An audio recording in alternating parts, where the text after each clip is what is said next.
I grew up with the internet, from the time it became a widespread necessity until now. Back in the day, I saw some crazy shit on page 1 that you would have had to dig for days on the dark web to find now. And even then, it'd be a tenuous link or just another clue that led to nowhere. Hell, I even bought weed from the Silk Road when it was fucking booming, if that tells you anything. My point being, not much surprises me anymore during my late night forays into the far corners of the dark web. But this shit's different. It started when I visited a chat room. It was my usual hangout after school. Normally, I came for the grainy pictures of tits or the strains of weed that people shared.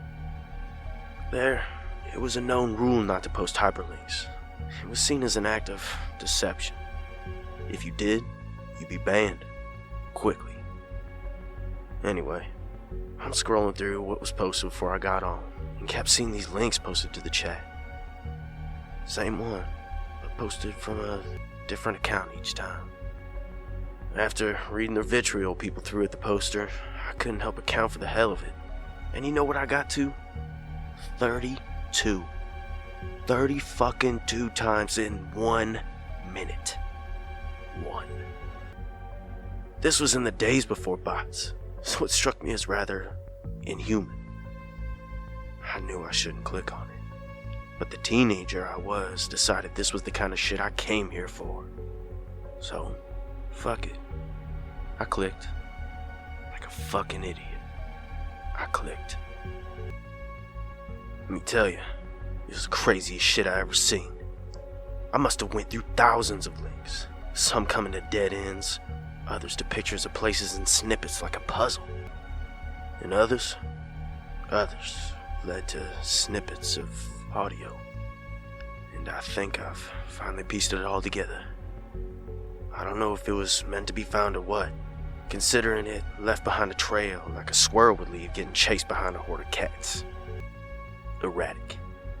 But I found it, cleaned it up and put it together. Let me play it for you, and we'll see if I'm blowing this shit out of proportion or if I'm crazy or not.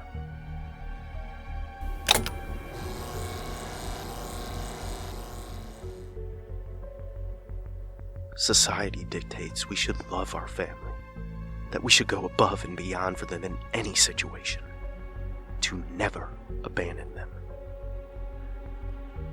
This is not always the case. Since we were boys, I feared my brother. I had no reason to. I was 4 years older, bigger, stronger. I was the one always involved in combat sports, while my brother, he shied away from any contact. I had a knack for the sort of restrained and socially acceptable type of violence, the kind people pay big money to see. I had my problems in school and with other kids, but I was never aggressive enough to be labeled as the bad guy, the bad apple. I was an angry kid. My mother had abandoned my father and me when I was a baby, and Dad, he was always busy. So for the most part, I was always alone. But people always clung to the fact I had a good heart, and deep down was a good person. I like to think I had a decent heart, and halfway down to China was a good person. I was a really angry kid, but I had a chance to make it, is what I'm saying. On the other hand, my brother never had a chance. You could see the scary, buried deep down behind those crystal blue eyes, hidden behind that disarming smile. I couldn't help but fear him. After my mother left me as an infant, she disappeared for nearly 4 years. State couldn't determine where she went, so my dad scooped me up and split. When she returned from the void, she had a baby. My kid brother. Dad did make me abide by the court order and visit twice a year. But fuck, I hated that. I hated the fact I was forced to do something I didn't want to do. I hated that baby. My kid brother. Of course, he was the youngest of the family. My mother doted on him to no fucking end. Subsequently, I like to think the darkness inherent in him wrapped around her mind, making her blind to it. As a baby, he would just look at you, through you, like he knew exactly where you were going to end up. He didn't laugh and smile like a normal baby. He frowned, constantly. He wouldn't pet animals. He would grab and tear at their fur and squeal with joy. On one of my return trips to the Old South, I was about 7, my brother 3. We sat up late one night in my mother's trailer, watching horror movies. My brother loved horror movies. The real gory slasher kind that should haunt a little kid in the older years, but tickled him with glee. He would sit in front of the TV, 2 feet away, eyes wide and face reflected back at him. In it, the main protagonist in a cheesy mask had just finished murdering a whole family, and stopped in his tracks when he returned to the first body and found a cat licking up the blood. He picked up the cat and shattered it against the wall. I was an animal lover, and that was where I drew the fucking line. As I removed my hands from my eyes, I watched my brother smile, pick up the small, pregnant cat from the trailer park my mother took pity on, and launch it backwards, end over end into the wall. And he did it hard. I launched at my brother and attacked him, which woke my mother up. She beat the shit out of me for hitting my brother. I was too big, she said. It wasn't allowed, no matter what he did. I could accidentally kill him, she said. Fuck, I wish I would've. I spent the rest of the night, eyes swollen shut, locked in a room listening to the repeated dull thud against the wall opposite me, followed by a sharp wail and giggles. Till the wailing stopped. The thuds did not. I fell asleep to the gut-wrenching sounds after what felt like hours. The next morning, I woke up and walked to the bathroom. The night before a fog, a nightmare. I realized it wasn't when I walked into the living room and found a dead cat at the base of the wall. I picked it up and I buried it outside, and I cried the whole time. I told my mother in hushed tones over breakfast that morning. She felt the need to make up some excuse about how he would grow out of it. Even at that age, I wasn't convinced.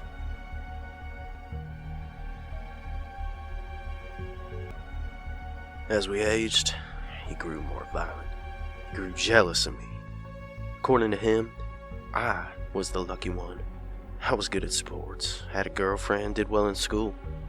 He hated me, and I felt it. He began to refer to me as the chosen one, which I didn't understand. He would attack me with whatever he could when I was visiting my mother. Remotes, ashtrays, knives, rocks, you name it. If he could lift it, he would throw it. And no matter what, I could never retaliate.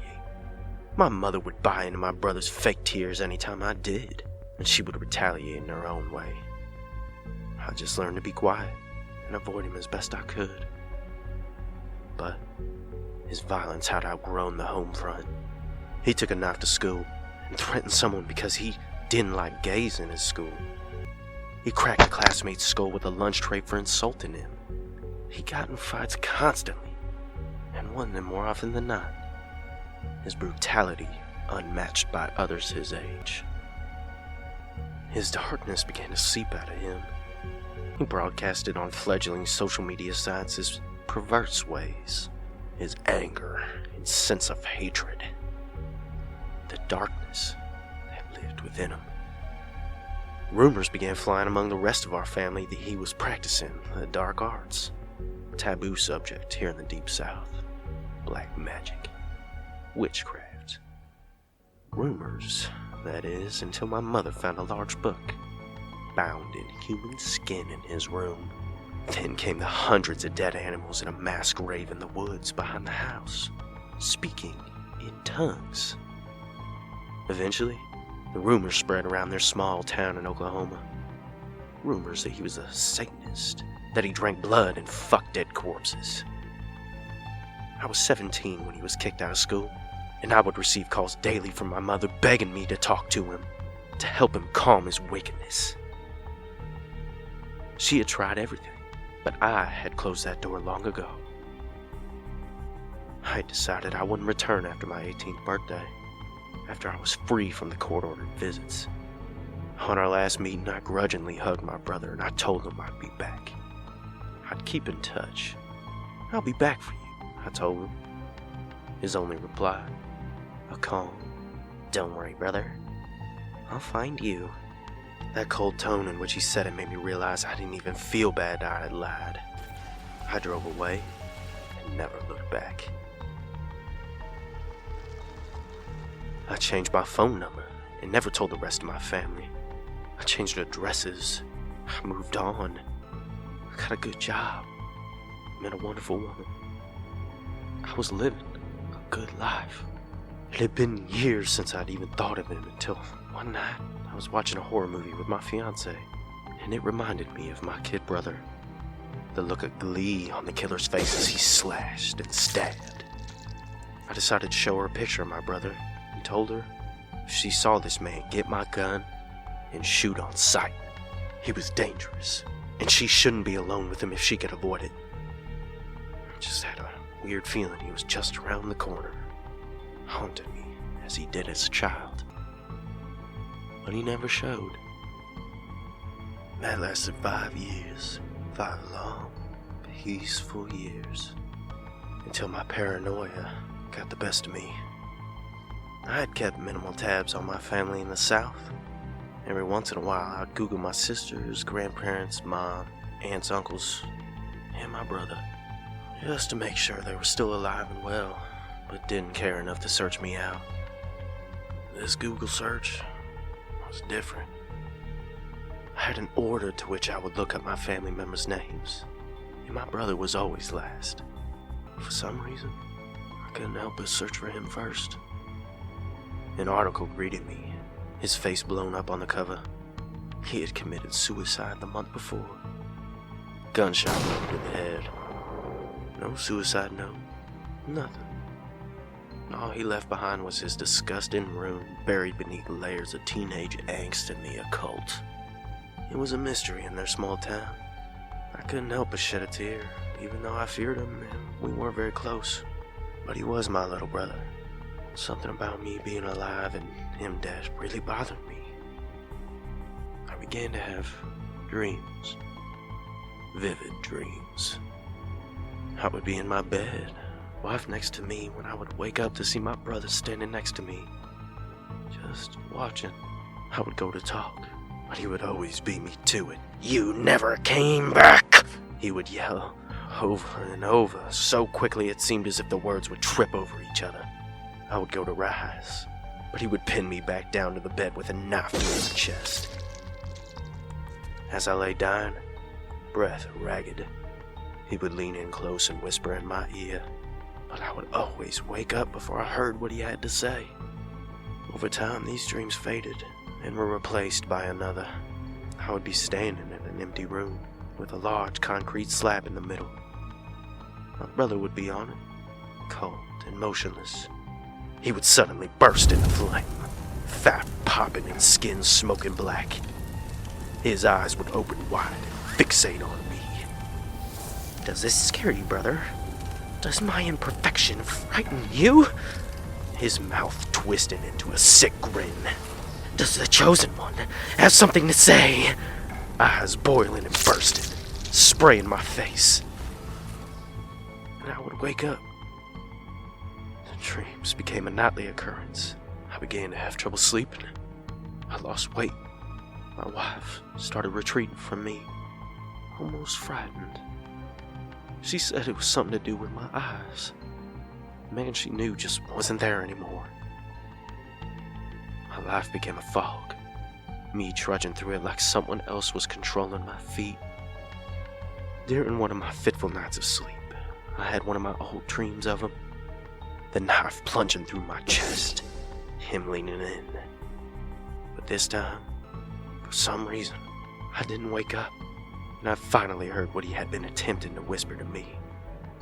"You never came back. But lucky for you, I have. Or should I say lucky for me? I told you I would find you. I have come back to take everything from you. I have come back to bury you. I am here for you, chosen one. His last words coming out of his mouth with a hiss.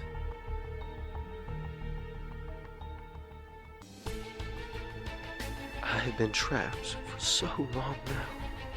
My hair is gray, skin wrinkled and sagging. Or should I say my brother's? I'd never woken up from my dream, I'd realized, as the years dragged on. Well, not in the sense you would consider. My brother had come back for me, in a way. All those years he had been practicing, waiting, buying time until he felt ready. To make it work, he required a sacrifice. His human skin-bound book told him so. So he offered himself. He had made a deal with the devil to escape the life he had lived. He needed more freedom, he had decided, to learn more and grow more powerful. He couldn't do so in his body, you see. He had too much attention on him. No one would hire him. No one would love him. Something would go wrong. So he took mine. He forced me into a dark corner in my mind while he ran my body. I had to watch with my own eyes as he fucked my wife, went to my job, wore my clothes. I had to watch as he got bored and killed my wife. I had to watch as he destroyed everything I loved. I hoped dearly someone would notice the change in my behavior, that I'd become more violent or deranged, that someone would report me, and I'd be arrested, put on death row just to end it. And they did. I would always brush it off. Deep down they knew I had a good heart. They knew I would never hurt anyone. My wife had just left me and left town, leaving me down, they said. It had changed me. I just needed privacy and time to mourn. Over the years, I've lost track of the victims he has dispatched to the afterlife. 100, 200, 500? I can't tell anymore. I did my best to hide in that dark corner he forced me into, in my own mind. But no matter what, he would remind me every single day. He would look in the mirror before going out on the prowl. He would laugh, a wild look in his eyes. Then he would open the medicine cabinet behind the mirror, remove the false backing, remove his skin-bound book and utensils, all with my body, me, the chosen one. My nightmare never ended. Over time, the power has gone to his head. He has grown complacent with me sitting quietly in my dark corner. I have waited nearly 30 years by my count, but it has finally started happening. I have started regaining fragments of control, stretches of time of control over my body. Something that almost feels foreign to me now. I tried calling the police, but they think I'm crazy. I'm not crazy. No, I'm not. They say they will send a unit over, but they never come. I know I don't have much time left before he notices and finds a way to take back control. So I've been leaving bits and pieces of my story throughout the internet, in places he was either too arrogant or ignorant to look. I had to leave my small imprint on this world. The fact that I existed. Find me. Stop him. But please, don't forget me.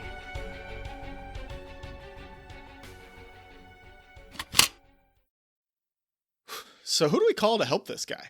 Like, somebody's got to be out there. It seems like maybe like Tom Cruise, his supernatural abilities, he'd be able to do something to help this guy out, right? I mean, he's fucked with mummies and Scientology. Yeah. Low blow there, bro. I was thinking Tom Hanks to counterbalance all the evil. Yeah, I would say if like Robin Williams was still around, maybe we could call him in, do some Patch Adamsing on this guy. That might help, but...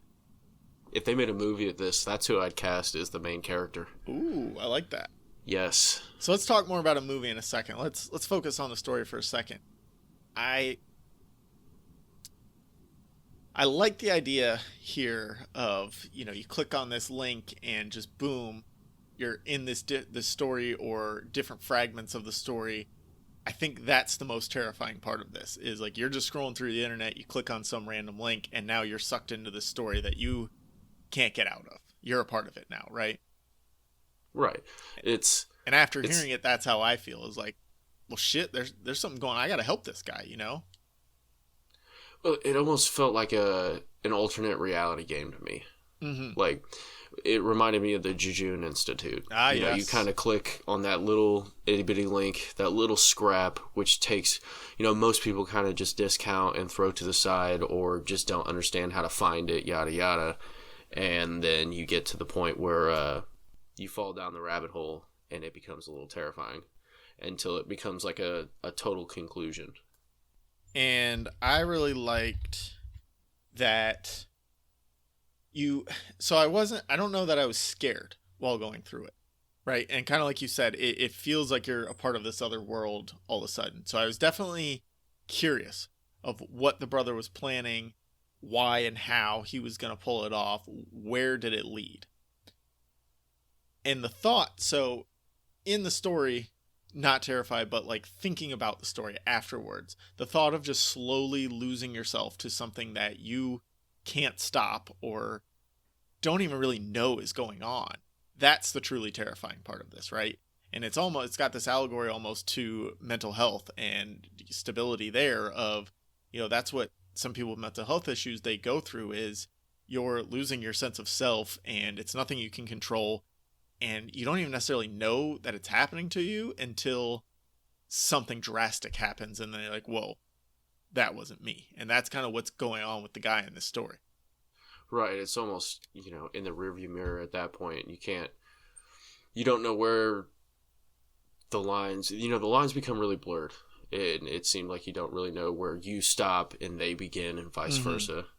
Which, honestly, not only that, when it started, because there's points where he's talking about how his wife was falling out of love with him. He wasn't the same man anymore, and this is before he came to the realization that his brother was taking over. He started having the dreams, but like at that point it just felt like dreams. Work was going differently for him all of a sudden. It wasn't, I in my mind, it didn't all happen when the brother came through and announced his master plan, right? It was this slow process since the brother committed suicide and started showing up in his dreams to when, he came full face with it and announced himself. Right, before, where there's nowhere to go, there's nowhere where to turn back. And that's one thing that I found terrifying about it for me is, real horrible shit, like the darkest underbelly that the universe has to offer, usually isn't dramatic. It's, right. Gradual. It's gradual. It's a virus that develops over thousands of years until it's capable of wiping out, 2/3 of a continent. I mean, only if your president doesn't take it seriously and tells people that it's not a big deal. I don't know about all. I mean, yeah, there's that. I mean, yeah. I was thinking more of the Black Death there, Kalvin. Yeah. But so that's that's what it immediately reminded me of. It's just those quiet, the shadows out of the corner of your eye, the things you don't really understand, but are still in the back of your mind, in the realm of plausibility without being overly fantastic. And so I like also in the way that, so the way I think about it is in the way that he is slowly gaining back bits of control at the end. After he says his 30 years, by his count, he's gaining back that control. I feel like that's what happened as the brother was taking over in the first place, is it was just these bits and pieces of the brother taking control of his life. And he was, slowly becoming this different person. And then when it all came to a front, he just has to sit there. There's nothing he can do. That's the other terrifying part of it, is it's not only he's lost his sense of self, but his sense of self still exists and can see what he has become. And absolutely, that makes it worse. That's all he has to dwell on. Because, I mean, even prisoners are allowed mental, stimulation. Exactly. exercise, the light of the sun, the little things. This guy could use an exorcism, that's for sure. I mean, he could use fucking something. Maybe a bullet to the head. Well, I think that's what he's getting at by sending out these recordings that we stumbled upon. I mean, that's just the last act of a desperate man. Exactly. When you think about it. Putting your shit out on the dark web is, to me, that's a great place to start. Because somebody's actually going to believe you on the dark web. That or Reddit. Yeah. I mean, everybody will believe you on Reddit. So let's go back to the idea of making this into a movie. Can we do that? Let's do that. This would work great as a movie. All right. And this was upon hearing it, this is where my mind immediately went, is how does this look as a movie? And I'm thinking the protagonist starts out, he's a normal guy. He's maybe the first thing we see is him Googling his family, but we don't know any of that backstory yet. We don't know, why he's estranged from his family or his brother. And we see the last thing we see of him Googling is he Googles his brother, learns he committed suicide. Then he has that conversation with his wife, right? Where he says, if you see him, run away. Or maybe he does that first and then go Googles. Doesn't matter. But that it opens on that of just him grown up, being a productive member of society. And then as we progress, he is just, slowly losing hours and then days from his memory. And he can't figure out what's going on. He goes to a regular doctor. They tell him nothing's wrong, as usual. Refer him to a psychologist. And then so his meetings with the psychologist, that's when we get the flashbacks to his childhood with his brother, right? We get all that exposition in the middle of the movie rather than at the beginning. And it, that's... And then it kind of spirals from there of the brother taking over as he's having these flashbacks. I was gonna say, dude, you fucking had me on the hook there. I'm sitting here just like, damn, man, this sounds fantastic. I would watch this movie. Anybody that produces movies, let us know. I'm here for you because I've got it all planned out. And I said it opens with the scene where he's Googling, but really I think where it opens, and this could lead into that, is it opens with the main character clicking on one of these links on the dark web, right? And it kind of like pulls in, the camera pulls into the screen, and that's when you get the scene with the guy Googling, right? So he clicks on this link, and then it kind of pans into the screen, and then it kind of pans back out, and he's sitting there Googling. And when at the end of the movie, hold on, the guy it's got to be a super dark room, and the guy has to be only illuminated by the light of the computer. You can just kind of see the back of his head and like a little reflection in the computer, because that's important, because at the end of the movie, when we pull out of the computer for good, because like him clicking on the link is, clicks off the audio recording of everything that he hears, this guy's story that he's telling on the audio recording we just heard. So when we pull back from the computer, the original guy that clicked on the link, the face is now his brother. Whoever's been playing the brother throughout the movie, throughout the story that he clicked onto, that's the actual face that we see when we pull away. So you get the little reflection of the actual main character, and then at the end, it's the face of the brother. So you can see it's this person who clicked on the link, and the assumption would be the little brother is taken back over, and now he knows that the links are out there, right? Gotta leave the door open for a sequel. Exactly. He's just now figured out what the actual protagonist is up to, and now your sequel is them battling over the mind space or whatever, right? I don't know about all. That might just be better as a standalone story. Yeah, it definitely would be. Yeah, and that would. You have me there, Calvin. You should write that screenplay up. I don't know how to write a screenplay. We'll shoot it for $10,000. I like the idea too. You probably really could. I mean, it would be a very simple movie to make. I like the idea too that you don't know what is real, because you start on the main character. You don't know, like, when he's visiting the doctor and all that, you don't know if that's the main character that clicked on the link, or if that's the main character within the story of the link that he clicked on. So you never really know what is real and what's part of the story we just listened to. Does that make sense? So you have this distension sense of from disbelief. Yeah. Disbelief. I think the player of the clip has to be anonymous. Like, they have a face, but obviously you don't know who the fuck they are. Well, I'm still stuck on my idea that it's the main character that played. He uploaded and clicked on the link, but he's losing his mind. He only has part control of his mind, so he doesn't know why he's clicking. He doesn't remember that he posted that. And then when it pulls back, it's actually the brother who's found out the master plan now. I'm following you now. Yeah. I like it. I like it a lot. That shit sounds dope. And I just think as a movie, the shifting timelines and different points of view, it would make all of the things that happen incredibly creepy. Of you don't know if it's real, you don't know, when they're kids this is happening, but when they're adults this is happening. Is the brother actually still around? Is the brother spiritually taking over, or is the brother still a real person who faked his death, who's, gonna kill the main character and actually take over? Like, you have all those questions as this movie's going on.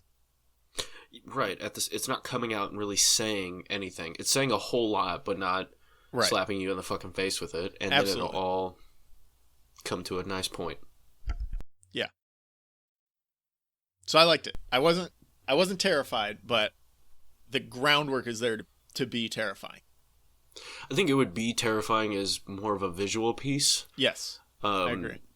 Auditory is definitely harder to do, but I enjoyed it I'm more of a slow burn horror kind of guy. Like the psychological horrors, I really don't like, the big over the top shit. The less than believable. Right. If that makes any sense. Yeah, no, Obviously, this isn't super believable or anything, but I think with the audio depiction that we got, the single point of view makes it easier to remove yourself. So I think like the multiple points of view and shifting timelines within a movie, or even like a short story, if you can shift between the brother's point of view and the main character's point of view, or the wife's point of view, I think that could make it more terrible, where you don't always know exactly what's going on. In this, you're in the guy's head and you're there with him every step of the way. So it kind of makes sense, but it's all there. It's all there to be truly terrifying. Well, yeah. I mean, we're going to have to get together and write this fucking screenplay, dude. It's on. Okay. Kalvin and Nick, screenwriters galore. Give Vinny Chase a star in it. I'm not coming to Fort Myers. I mean, we can do it on Skype. It's fine. So now what would make it truly terrifying is if I just started getting random emails or texts with random ass links over the next couple of days. Or you just started spotting places you wouldn't really think to look normally. Yeah. Yeah. If now all of a sudden it came to the forefront of my mind, because it's like The Ring, basically, where I listened to this thing and now all of a sudden, boom, getting hit with random ass links. Yeah, that would. I already get a bunch of random ass phone calls right now because it's election season. I get random ass calls from Georgia and Florida because I have two phones, one with an area code in each state. So I just get all kinds of calls that I ignore. Calvin's got a burner over here. No, I just have a work phone, and my phone that I've had for 10 years that I don't want to get rid of, and also don't want my work people calling on me at 24/7. That's all logical and fair. I think this might be a good guerrilla marketing strategy for us for this episode. We're just going to post links on Twitter and Reddit throughout the week with several levels of obfuscation. And that's the marketing we're going to do for this episode. We're not going to name it. We're just going to put it out there. Like, if you're already listening, so you got here. So I don't care that you know our master plan. But like, I think if we just tweet out like a random link with a bunch of letters in it, and that leads to a page, and that page is like, hey, don't click on this link. And that leads to another page that says, hey, we warned you, please stop clicking. And then you click on another one and you get here. And then eventually you get to this story. And the first thing is this guy clicking on this link. And now you're all of a sudden thinking, oh shit, brainworms are going to invade me now. You lost me there for a second, but you got me back. We just like 3 or 4 layers of links leading to other links that are warning people not to click the links. Because that's the best way to get people to click on something. I mean, absolutely. So you just go on Reddit, no sleep, and your title is, hey, don't click this link. And then you just have a random ass link in there. And that takes you to another page that has a random ass link in it, which takes you to another page warning you, hey, stop clicking these links, dude. It's trouble. Click on that link. You go to another one. Eventually you get to this episode. You're on fucking fire right now, Calvin. Yeah. I had a lot of good ideas coming today. I'm stealing that from you and using that in the future. I mean, we're going to use it right now on this. So, but you can also use it. Change the fact that I will steal it from you. That's fine. It will be mine. We'll discuss that more after we stop recording here. Of the actual plan. Fair enough. So, should we let the cat out of the bag? Sure. This story was written by your own Nick Richardson. It was written by me. I hope either that or he's lying to me. So tell us a little bit about the motivation behind this story. Also, so now that we've let the cat out of the bag, before you tell us that, I really liked the hard-boiled 1920s detective voice you went with. Well, thanks. I pounded like a whole cigar. I felt like shit when Glass I of recorded whiskey that. with, no ice or anything there. Just That's my go-to right there. But, well, I mean, a little bit of ice. I'm not a savage. But, yeah, I kind of went into I actually called my grandfather, who's still in Oklahoma, and talked to him a bit on the phone for like 40 minutes. And by Just the to end of get the the voice. conversation, I had my draw. there you go. I had It was my good. little No, draw back. you held it throughout the whole episode. So that would be, for me, the hardest part of doing a voice like that would be actually holding on to it. Oh, I mean, once you get into the mode, it usually takes someone being like, "Why are you fucking talking like that?" before you kind of snap out of it. Eric and I, one time, more Eric, but I joined in a little bit. During the 2010 World Cup, we were at somebody's house at this party, and we were playing beer pong. Everybody was playing beer pong, right? And we, because the World Cup is on, he just started like announcing the beer pong games as a British World Cup announcer. And I joined in a little bit, but he held that thing for like an hour and a half at this party, and it was great. You think it was great, and then everyone's like, "What the?" Yeah, everybody else is like, "What the fuck is this guy doing?" But I thought it was great. All right. So what's the motivation behind this story? Where'd it come from? Where did it go? What's going on? A lot of things, man. Actually, I wrote this story when, like 3 years ago, I was working at my dream job and realized I was just incredibly unfucking happy. Because like 3 months prior, I had been doing, searches on my family and found out some pretty devastating news.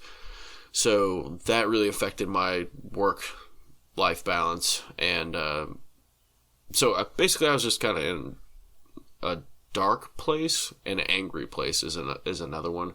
So that's really kind of where I was emotionally. And other than that, I just kind of was like, what would really fucking freak me out? And that would be finding little snippets of information like a, game. Especially if I'm, I was in a little transition period where I wasn't working at all, and I actually started You Are All Alone during that time. So, yeah, it was just like, what would, me being at one of my lowest points take to get me going mentally again? And it was something like that, where it's like I go down that rabbit hole into that extremely dark place, but that's all it really was just a rabbit hole. Mm-hmm. And it just was a stimulant, really. No, that makes sense. I mean, that's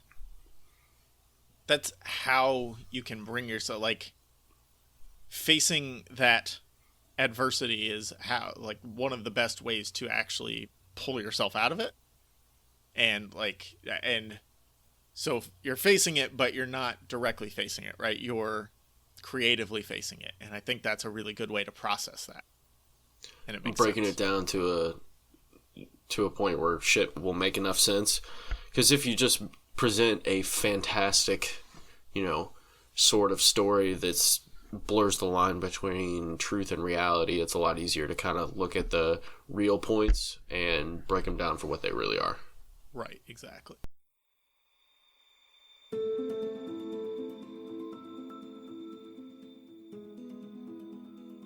In the summer, when I was 10 years old, my neighbor Danny and I hung out almost every single day.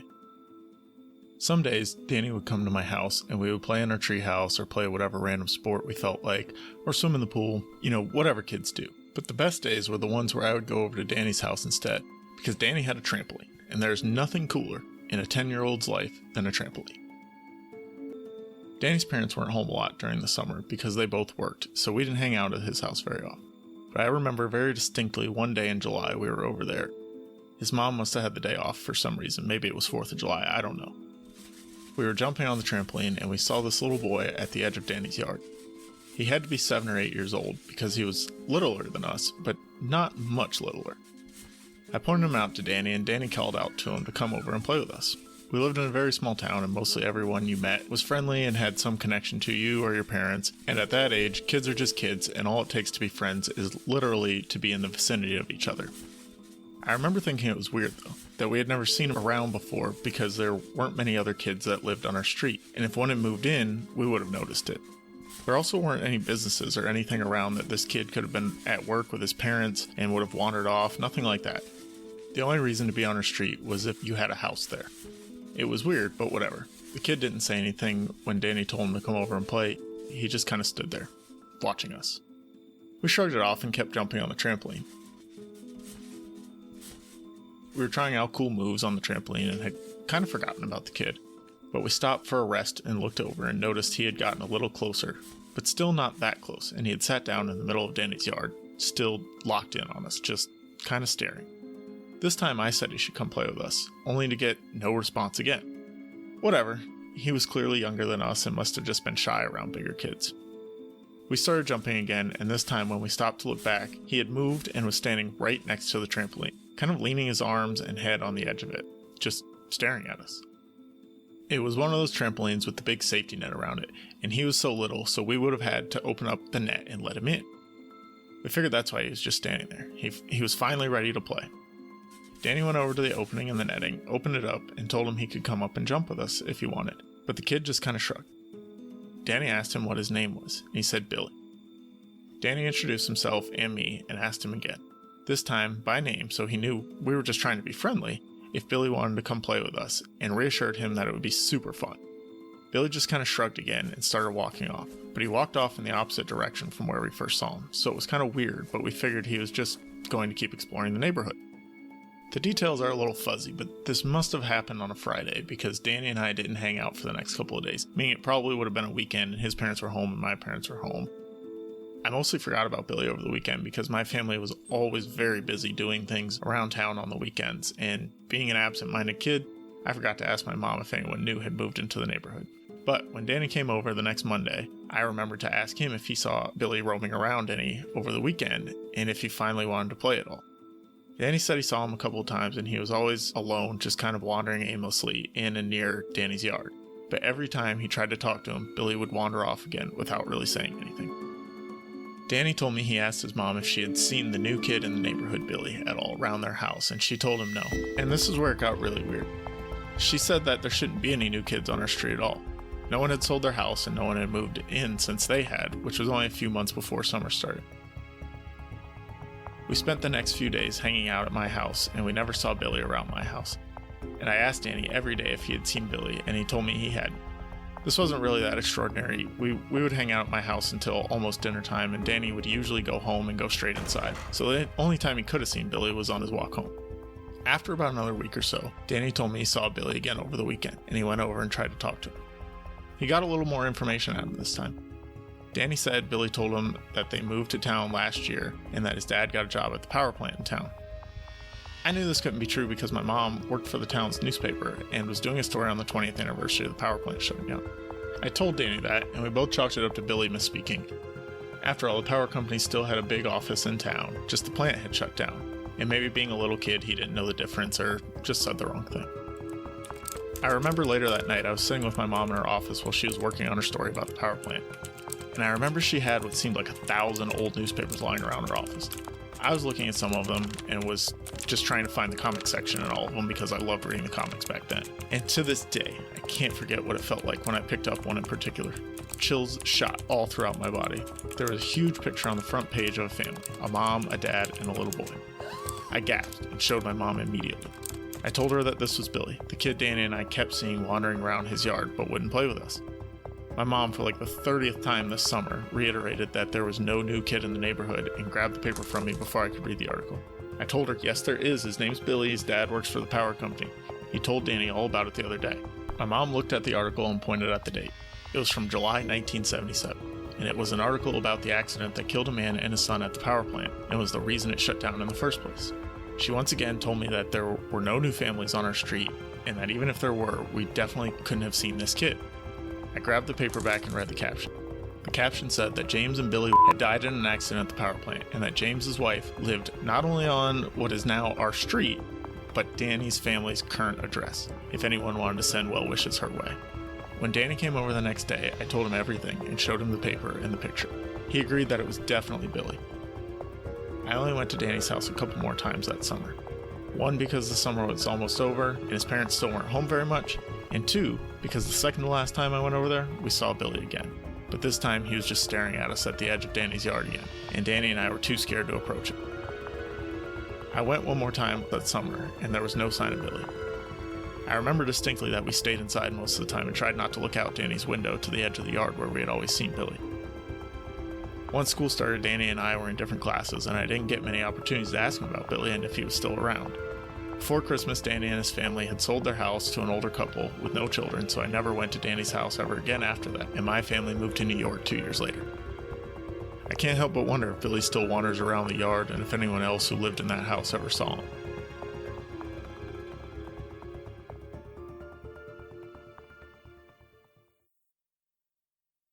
So, this shit gives me the heebie-fucking-jeebies for a couple reasons. One, kids creep me out. Creepy kids are creepy. Always. Creepy kids are creepy as shit. Laugh tracks in movies, creepy. I don't like that. Appearing out of nowhere, creepy. I don't like that shit. And the way this story... Staring at you while you're jumping on the trampoline, creepy. What kid doesn't want to jump on a trampoline? Yeah, for real. Makes Even me incredibly Ghost, like, get up there and jump, Ghost, come on. Have some fun. Let loose once in a while. Quit fucking scaring me. But I honestly, I enjoyed the story for the simple fact that it felt like something that it felt like dirty almost. Like something you don't want to say out loud. But it's so unbelievable you just had to tell someone. It's like people that see a UFO or think they see a UFO, whatever you want to say, you know, they know people will think they're off or something's wrong with them for saying this shit out loud. But it's like, listen, this was fucking real.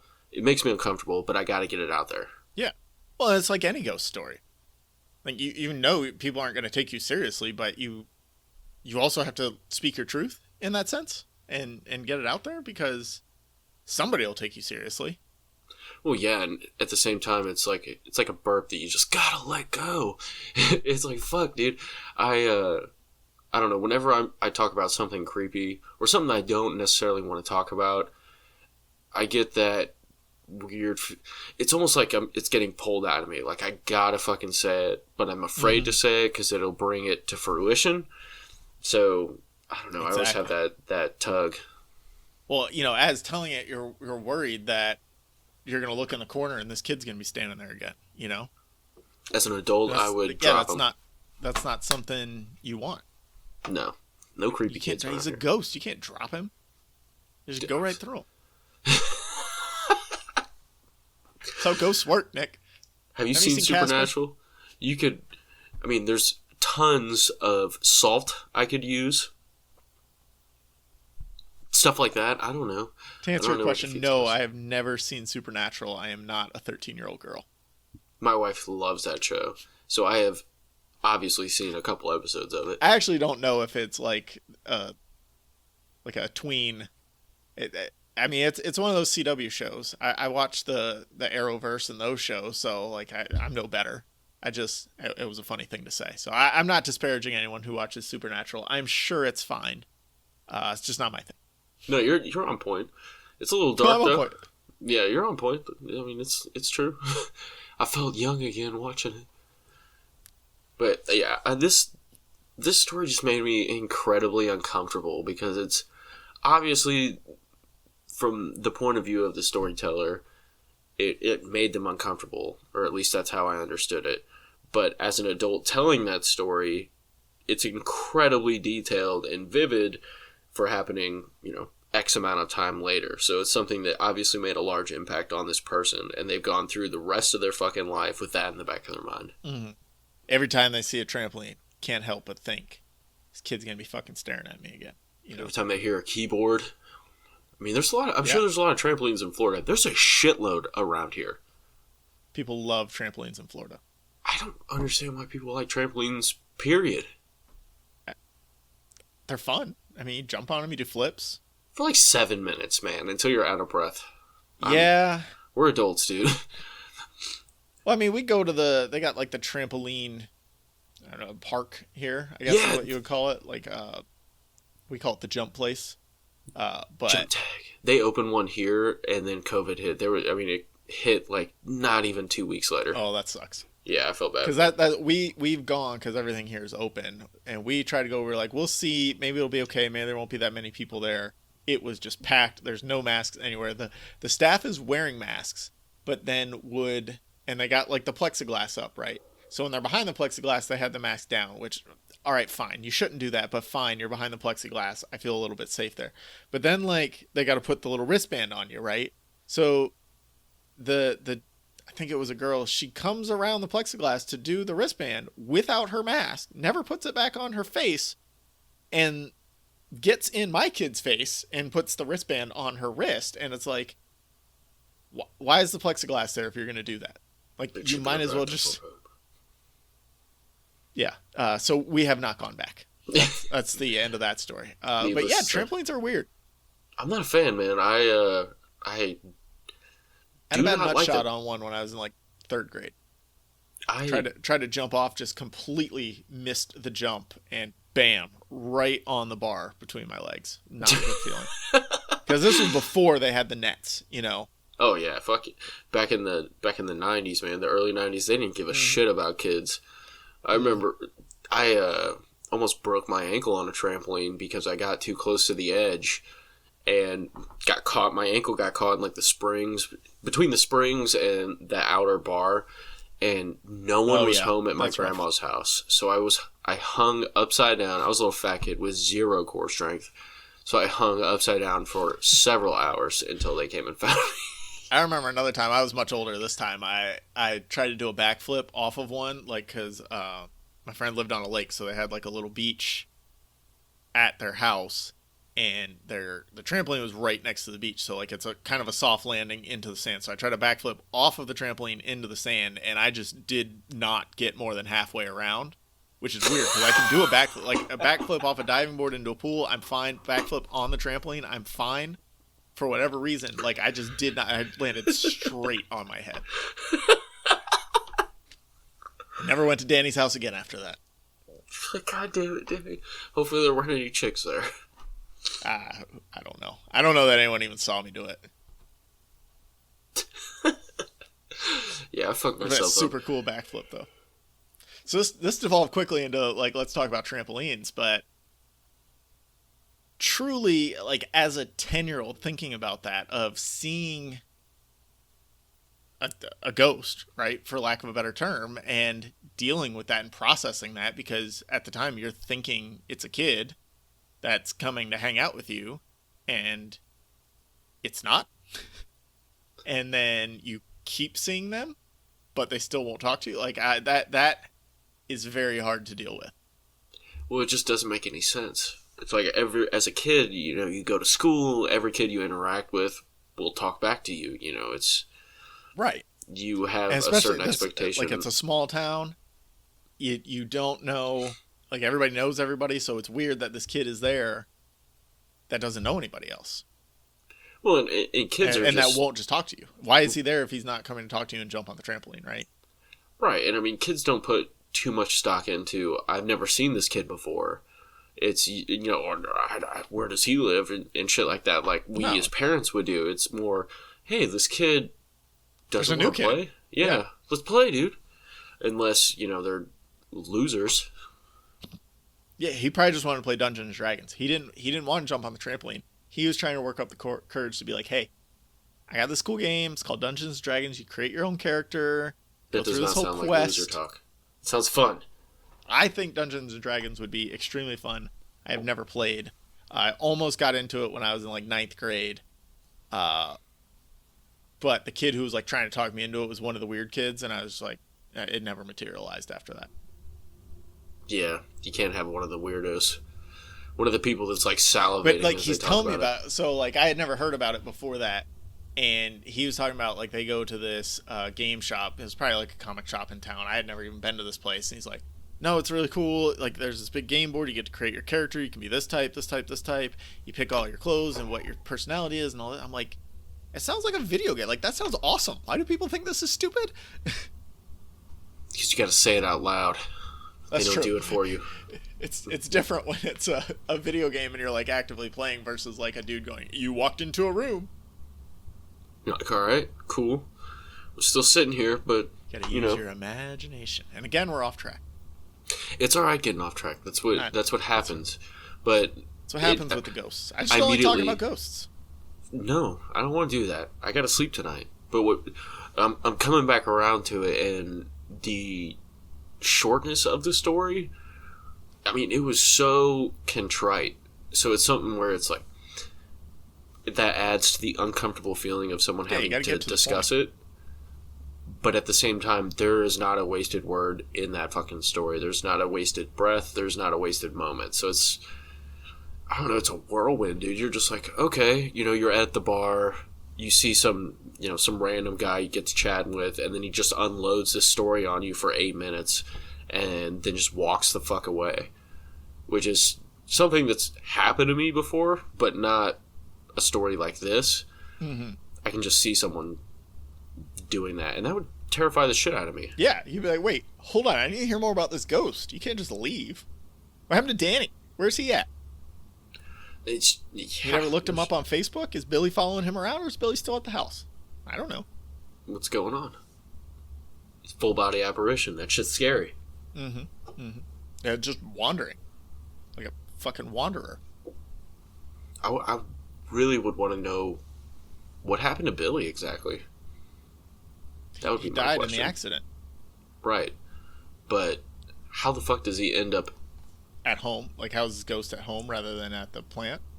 No, it's just, how does he end up there, like, materializing? I guess it's trivial, but, how did he get from the accident, death, to at least being able to manifest himself in front of other children? Like, can adults see him? Yeah, I don't know. Is his dad around somewhere? His dad died in the accident? Did he come That'd be trippy. It'd be that's a lonely little boy. Yeah, well, that's why he hangs out with the kids and stares at them. He knows he can't play with them. He's just got to stare. There is, the rumor that kids see more than us adults do. Yes, kind of like the same with like animals also, but I think that's more hearing and smelling. Yeah. I don't think their sight is as good. I think it has more to do with like their smell and hearing senses are heightened, so they perceive sounds and smells that we would never see, and that's what they're like barking at random things. Like when they're barking at something in the corner, there's probably just like a bug that they can hear, but you would never think about that, Or there's a ghost and they know it's there. One or the other. So it's time, if you could tell, because I wasn't using a cool accent like Nick did. That was me reading the story. The story is not actually mine. So just going to put that out there on Front Street here. We had a contest in 7th grade for who could tell the scariest story. And this story won by a landslide. There were 2 separate girls that told the story in different classes, but it was both of their stories. Their names were Maria and Julia, so shout out if you're somehow listening. So they told the same story. They were the main character, the narrator of the story, and Danny in this scenario.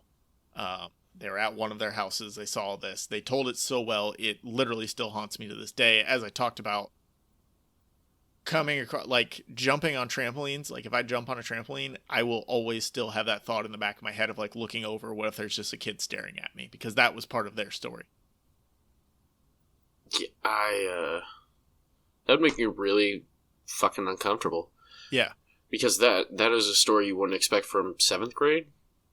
No, right. So that's the other part of it, is that they told it in 7th grade. They presented it as fact. I believed it as fact and still do to some degree. They were also, 12, 13 at the time. So it would have happened closer to the time that they were telling the story. So like, as I told it, it was happening 10 years ago or when I was 10 and I'm now 30. They were telling it when they were 13 and they were 8 to 10 when it happened, or supposedly happened, right? So they were a lot closer. And I don't really have a relationship with either of these people beyond being Facebook friends. I would love to ask them now as adult, if it's a real thing or if it's something they just came up with together to win that contest. It's creative as shit to come up with Yeah. together. I'd love to follow that down the rabbit hole. Just but where did you guys? I did get go this? to prom with one of those girls, but this never came up. Like, I completely forgot about it. I was gonna say, you're telling me you didn't whisper in her ear during I that slow really should dance? have. During prom, there are other things on my mind, obviously. And I haven't really talked to either of them since that prom. I probably talked to her like for another month after prom, and then not because we were at different schools and like we just went our own ways, kind of. And yeah, I haven't. The other one, she wasn't really one of my friends to begin with, so I have a very little relationship with her. And then the other one, I didn't really talk to very much after that, and have definitely fallen off since then. So yeah, it's very weird. But So- just to go ahead. Let me ask: in 7th grade, were you more fearful of like scary shit like this than you are now? I think yes, only because as a 7th grader, it's harder to separate truth from fact. Like, Harder to I think contextualize. I think if I heard two 13-year-olds telling this story today, I would be able to pick apart the little logical inconsistencies of it. Oh yeah. Because like when I was writing it out to tell it here, I made sure those logical inconsistencies didn't exist, and I don't remember word for word how they told it. But so yeah, I mean it scared me for nights, and like a lot of the stories in that there were a lot of kids that did a really good job in that.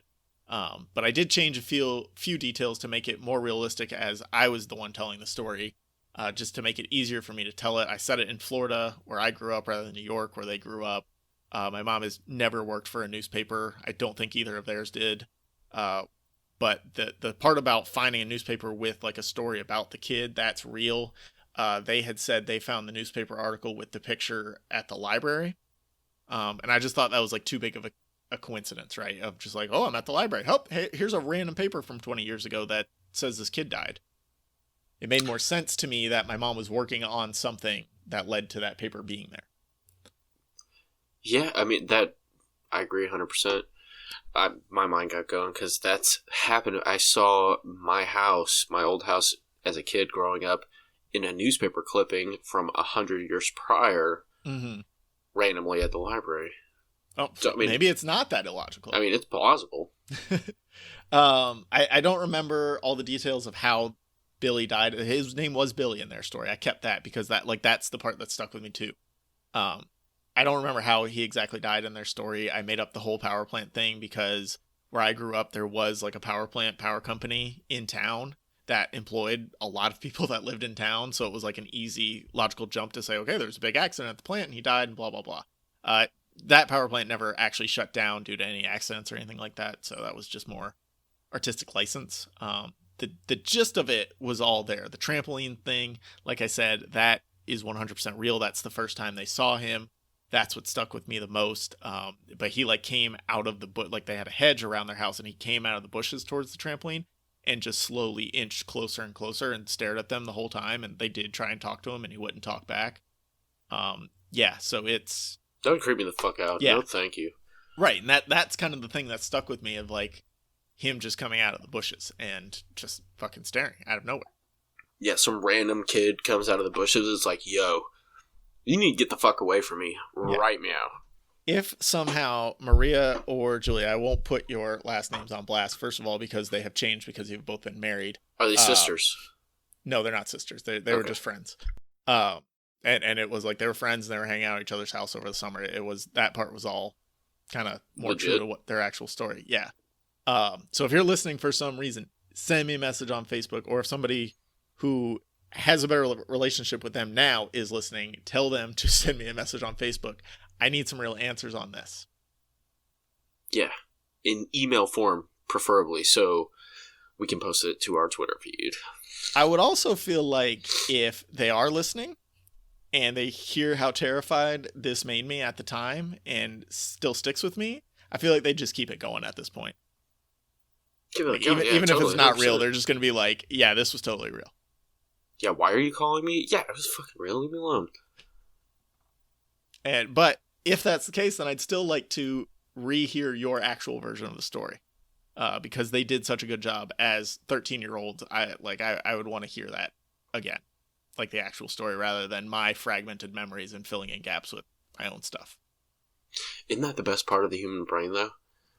I mean, it made a compelling story regardless. For, like, good stuff, yeah. For scary stuff, no.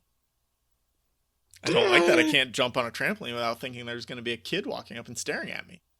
That's so fair. I'll jump on a trampoline in peace. Just wanted, for the longest time, I wanted my bed to be a trampoline. That'd be interesting. I tried to convince my dad wholeheartedly. Yeah, I feel like it wouldn't be that comfortable after like a day. It probably not for sleeping, at least. But I mean, I was probably like 12 or 13, and my buddy had just moved to a new house and had like a room in the basement where he had his trampoline. He's like, "Yeah, I'm just gonna make this my bedroom." And then after that, it was like, "Dude, that'd be tight." Because I mean, you're 12 or 13, you're just thinking about boning.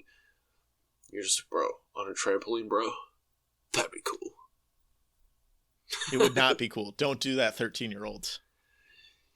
Wrap your shit up. I think we're coming to the close of a podcast about scary stories. That's what this episode was. We want to just kind of jump right in. We didn't do all the intro and everything, so we'll kind of do that here. Follow us on Twitter at APA_something_podcast. But before we go, Nick, what are your favorite types of scary stories? Or not favorite maybe, but like the most effective. What is it that scares you the most in hearing a scary story or seeing? In-depth groundwork, basically. I'm not a real big fan of like the world building around it. Right. I hate jump scares. I hate really gratuitous gore because I think jump scares get me in the moment. But 100%. They're not like, I'm not going back to them thinking about like, oh shit, remember when Jason popped out from behind the woodshed? Right. That doesn't stay with me for days. Right. The slow little, the ones that just scratch at the back of your mind. Mm-hmm. That's my every time favorite. you turn the lights off or close your eyes, it's just like there and you're not thinking about it. Well, yeah, I get that. A perfect example is, it's a story I found on No Sleep years and years ago. It was one of their really popular stories called The Whistlers. And it's like a 2.5 hour podcast production by No Sleep Podcast. Shout out, you guys rock. You used to. And it is just so compelling. There's nothing super dramatic that happens. It's just all subtle things. And then when they get to the end, all those subtle things kind of add up to a broad realization that really hit home for me because I've spent a lot of time in the wilderness. I've seen weird shit that I couldn't necessarily explain. So it had that air of plausibility around it as well. I get it. Yeah, I'm with you. So for me, it's the urban legends, right? Especially the ones that involve the home invasions.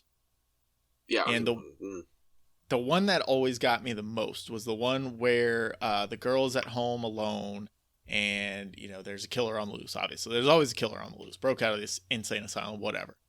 And she locks all her doors, checks everything, brings her dog up to the bedroom and goes to sleep. She wakes up in the middle of the night, is worried for her safety again, puts her hand down, the dog licks her hand, and, she's feels safe that the dog's there. She knows the dog would bark if something's wrong. Wakes up in the morning, goes to the bathroom, dog is dead in the bathroom, and written in blood on the mirror is "people can lick too." That one always got me. Have you ever heard that one?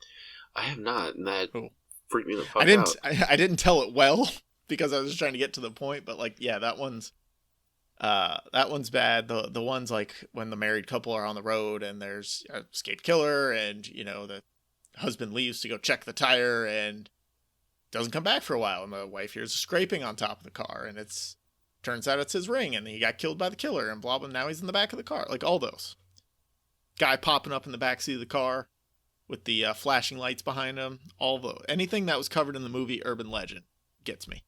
Yeah, I check the back seat all the time. Yeah. Have you heard the one about the escape killer? Obviously. The woman's driving along at night and somebody keeps flashing their lights behind them. And she finally pulls over and confronts the dude flashing the lights. And he's like, "No, there's somebody in your car." And every time he's got a knife or something. Every time he stands up, I flash the lights and he goes back. he pops back down because he knows I'm onto him. And then he stabs her. Yeah, and then he gets out of the car, stabs both of them. Boom, double whammy. And then he slowly drives away, 5 miles per hour or less. Yeah, so any of those types that are like super believable, madman on the loose type stories, those get me. Ghosts sometimes, but not quite as much. The movies that get me are the possession movies, right? Those really fuck me up, because those are like a mind fuck. Because have you ever seen The Exorcism of Emily Rose? Yes. So that's what I like come back to is, okay, if all right, she's in college, I'm her boyfriend, and I'm this girl's boyfriend. How am I going to react when she randomly starts contorting her body in these strange ways, completely out of her own control? Like, what the fuck am I going to do about that? Like, my wife just start randomly like popping her arm out of socket and moving it around and like making weird screeching noises. I'm grabbing the kids and getting the fuck out of the house and calling 911. I don't know what these people in these stories, like in these movies, do, but I just don't know, like, if I was ever faced with that situation in real life, if it's actually a real thing as it, says it is. Mm-hmm. Like, how do you go about dealing with that? Yeah. You make a movie about it. But speaking of exorcisms, I have a very quick story for you folks, and you can take it. You can take what you will from this story. So, growing up, my mother was extremely strange. Just very, very distant, but she's the smartest person I'd ever met. Just very fucking odd. Things you couldn't really explain. Growing up, my family was incredibly religious, and part of that was seminary and stuff like that. So my mother had wanted to join the church. And as a young girl, she went through, all the classes she needed to until she could become a nun. And around 18 or 19, and this is just the urban legend, if you will, that goes around my family, she wanted to specialize in exorcisms because she thought that was like the best way you could possibly help people. And I forgot to mention that she was like your picture perfect person before this, super good. Everybody loved her, this and that, charity and all that bullshit. And then she went to her first exorcism, finger quotes, and after that went off the fucking deep end and lost her absolute goddamn mind. Left the church, the whole fucking 9 yards. Well, I don't know how true that is. I've never gotten a straight answer from her. That is true. I've asked her about it a couple times, and I've never gotten a straight answer from her.